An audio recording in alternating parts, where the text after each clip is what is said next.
Hello everyone, welcome back to our channel bond of learning. आज हम इस video में डाटा चार्ट्स के बारे में पढ़ने वाले हैं। What are data charts? Data charts के बारे में डाटा हैंडलिंग के जो चैप्टर हैं आपके, उनमें डेफिनेटली क्वेश्चंस आते हैं। तो data chart is a type of diagram और ग्राफ। जब हमें कोई भी इंफॉर्मेशन है वो डायग्राम या फिर ग्राफ के फॉर्म में दी जाती है तो उन्हें हम डाटा चार्ट्स कहते हैं। जो तीन बेसिक टाइप के हमारे डाटा चार्ट्स हैं वो बार ग्राफ फॉर्म में होते हैं, लाइन ग्राफ में होते हैं या फिर पाई चार्ट्स में हमें इंफॉर्मेशन दी जाती है। इस वीडियो में हम बार ग्राफ के बारे में डिटेल में पढ़ने वाले हैं। तो सबसे पहले हम बार ग्राफ की डेफिनेशन देखते हैं। When numerical data is presented as a columns on a graph, this graphical representation of data is called a bar graph. It is also known as column graph. तो ये तो हो गई definition.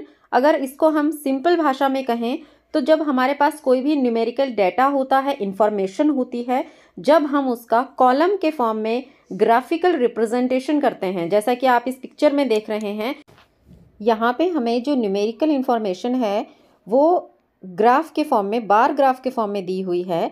एक side आप देखिए मार्क्स हैं in percentage और दूसरी साइड हमारे स्टूडेंट्स हैं। जो हमारी एक्स वाली लाइन है वहाँ स्टूडेंट्स हैं, देखिए स्वाति, राजू, सुमन और रागिनी। और दूसरी जो वाई एक्सिस आपको शो हो रही है यहाँ पे परसेंटेजेस हैं। ठीक है, ये आप कैसे ग्राफ में बनाएंगे, किस तरीके के रूल्स आपको फॉलो करने हैं, वो सब हम डिस्कस करने वाले हैं इस वीडियो में। तो सबसे पहले कुछ प्रॉपर्टीज़ देख लेते हैं। Properties of bar graph. Properties मतलब कि क्या स्पेशलिटी होती है, कैसा होता है ये। In a bar graph the columns are drawn such that each column is of equal width. सारे जो कॉलम्स होंगे उनकी चौड़ाई जो है वो इक्वल होगी। ऐसे नहीं है कि आपने, जैसे हमने पिक्चर में देखा था कि एक जो ट्यूबुलर कॉलम है ग्रीन वाला वो बड़ा बना दिया, उसके साइड वाला है वो छोटा बना दिया, ऐसा नहीं होगा। इक्वल विड्थ के होंगे।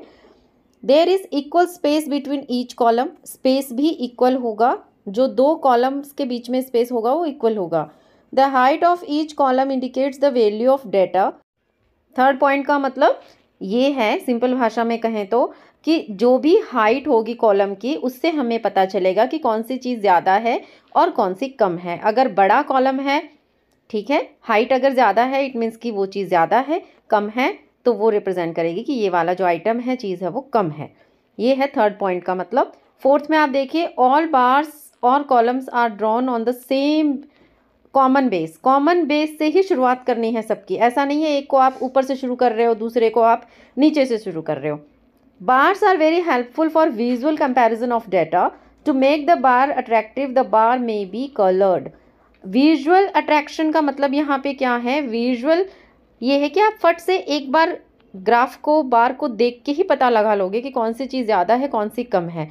जब हम इसी चीज़ को लिख कर किसी को इन्फॉर्मेशन देते हैं तो हम भूल सकते हैं कि पहले वाले की ज़्यादा थी कि बाद वाले की। कंपेयर करने में टाइम लग सकता है, बट जो ये ग्राफ्स होते हैं ये सिर्फ देखने से ही हमें फट से पता चल जाता है कि कौन सी चीज़ ज़्यादा है या कम है। अब ये देखिए कि ग्राफिकल रिप्रेजेंटेशन के लिए ये एक क्वेश्चन है कि कौन से साल में कितनी जो बाइसिकल्स हैं वो बनाई गई। ठीक है, ये आपको यहाँ पे न्यूमेरिकल फॉर्म में इंफॉर्मेशन दिख रही होगी, ठीक है, ट्यूबुलर फॉर्म में। अब इसी को आपको अगर ग्राफ में रिप्रेजेंट करना है तो आप कैसे करेंगे बार ग्राफ में?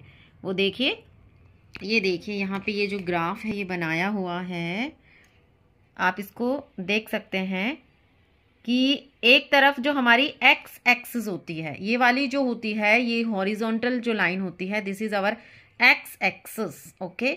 और ये जो ऊपर वाली होती है vertical, this is our y axis. तो एक्स एक्सिस पे हमने लिखी हैं ईयर्स, ठीक है, एंड वाई एक्सिस पे हमने लिखा है नंबर ऑफ बाइसाइकिल। अब ऊपर आपको दिख रहा होगा 1 unit is equals to 1 unit length is equals to 100, ठीक है, 100 बाइसिकल्स। इसका मतलब क्या हुआ? इसका मतलब है कि जो हर एक जो यूनिट है उसमें जो गैप है वो 100 को रिप्रेजेंट कर रहा है। जैसे आपको दिख रहा होगा यहाँ पे 100, देन 200, 300, 400। तो हर एक के बीच में, हर एक जो कॉलम है यहाँ पे, जो ये बॉक्स है, एक के बाद दूसरा हमने जो लिखा है वो रिप्रेजेंट कर रहा है 100 बाइसिकल्स को, ठीक है। तो ये देखिए, ये हमारा बार ग्राफ आपको दिख रहा होगा।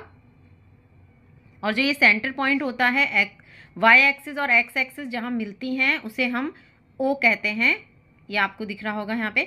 अब ऐसे ही इसके ऑपोजिट भी आपसे क्वेश्चन पूछे जाते हैं कई बार। ये आपको चार्ट दे देते हैं बार ग्राफ, और फिर आपसे ऐसे सिंपली पूछ लिया जाता है कि कौन सी साल में सबसे ज़्यादा मैन्युफैक्चर हुई, कौन से में कम मैन्युफैक्चर हुई, कितनी मैन्युफैक्चर हुई, जैसे 1998 में कितनी बाइसिकल्स मैन्युफैक्चर हुई। इस तरीके से आपसे क्वेश्चन पूछ लिए जाते हैं। तो आई होप ये चार्ट देखने के बाद आपको कंप्लीट जो ये वीडियो है वो समझ में आ गया होगा। मिलती हूँ आपसे अगले वीडियो में। Thank you so much for watching.